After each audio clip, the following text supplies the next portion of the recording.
आमे प्रस्तुत करवा चूड़ा भजा जोटा कि कुड़मुड़िया टाइप रो आउ पाटे को भी स्वाद ही लगुव। एठारे मो घर तैयारी चूड़ा नहीं गोटे बाउल आपण मध्य देखि पारुथिबे आउ आलू मध्य काटी नहीं गोटे बाउल। आलू रे एठारे मु सरू सरू करी काटिकी धोइके रखिछि।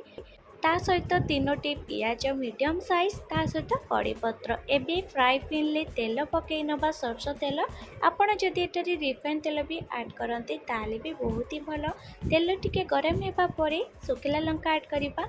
सुखिला लंका टिके गरम हेबा परे फुटण हाफ चामच तापरे जीरा 2 चामच ऐड करिबा। जीराटा हमर टेस्ट बहुत बढ़िया आसी थाए।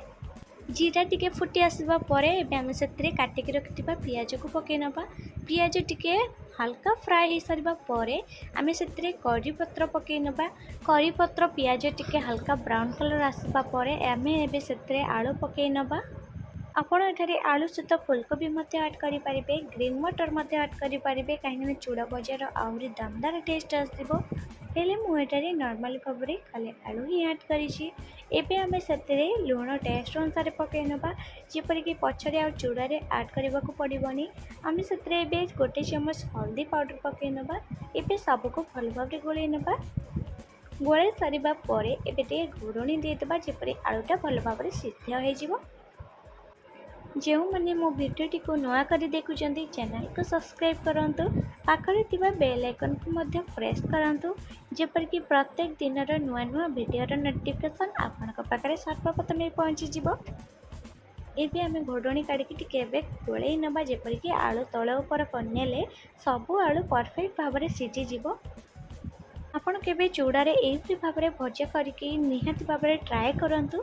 न खाइबा लोक निहाती भाबरे मागी करी खाइबे काहेकि ना चूड़ा भजाटा एते क्रिस्पी लागिबो जे खाइबा पय बहुत ही इच्छा हेबो। ठंडा दिन रे हेउ किंबा वर्षा दिन रे हेउ एभली चटपटा खाइबाक तो समस्त को भारी भल लागिଥାଏ। जदि आपण एथिरे जदि आपण अधिक राग भी खाइबाकू चाहंती कंचा लंका अधिक मध्य ऐड करिवे, देखिबे राग राग लागिबो, बहुत ही बढ़िया लागिबो। वर्षा पाग को ये तो खाइबा जमी ही जिवो।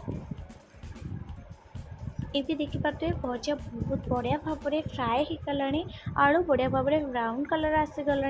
एवं मोर भजा परफेक्ट हो गला। एबे से घर तैयारी लंका पाउडर पकेबा गोटे चमच। आपड़ जदि एठारे अधिक राग खाइबा चाहूँगी ताहले अधिक लंका पाउडर ऐड करिपारंती। एबे लंका पाउडर पकई सारिबा परे एबे टिके भल भाव में गोळै नबा।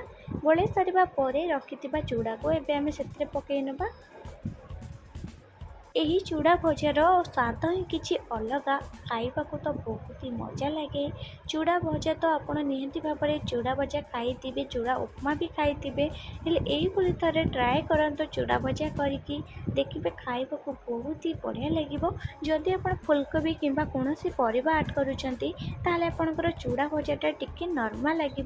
जदि आप खाली आलू रे एभली भाव में फ्राए करके चूड़ा भजा करुँच ताहले आपणकर चूड़ा भजा बहुत ही क्रिस्पी लगे, जेपरिक कुड़मुड़िया लगे, खाइबा को भल भी लगे। आज ये चूड़ा भजार रेसिपी जदि आपण मानक भल लगी था लाइक करूँ, शेयर मत बहुत मात्रा करूँ। चूड़ा पकई सारिबा परे आमे गैस को हाई फ्लेम करनबा। हाई फ्लेम करके आमे एभली भाव में तल उपर करबा जेपरिक चूड़ा भजा परफेक्ट भाव में भाजी हो। आलू भजा ऑलरेडी सीझी सारी, चूड़ा भजा भी भल भाव में भाजी होगापाई आम यही भाव में एपट सेपट टे करनबा। वर्षा पागरे एभली भाव में कुसमुसिया चूड़ा भजा खाइबा को बहुत ही मजेदार लगी थाए।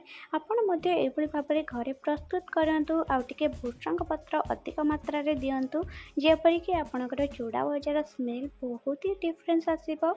चूड़ा भजा खाइबा को बहुत ही भल लागिबा। चूड़ा भजा करने समय आम भृषंग पत्र अधिक मात्रा ऐड करवा जोटा कि आम खाइबा को बहुत ही भल लगे।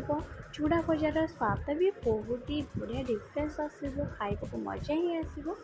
यही भाव में आम चूड़ा भजा को हल्का हल्का कर फ्राए करनबा। आप देखिपे चूड़ा भजा केते सुंदर भाव में चूड़ा गुड़िक ब्राउन कलर हो आसला। एवं आमर परफेक्ट भाव में चूड़ा भजा हो सारा। एवं आम गोटे पात्र को बाहर करनबा। यही चूड़ा भजा को गरम गरम खाइले बहुत ही मजा लगी था कहीं बहुत क्रिस्पी थाए गरम गरम से गरम गरम खातु मजा भी उठातु। आपन को किपरि लगिला कमेंट करी मते आपनकर मतामत मते निहाती भाबे जणांतु।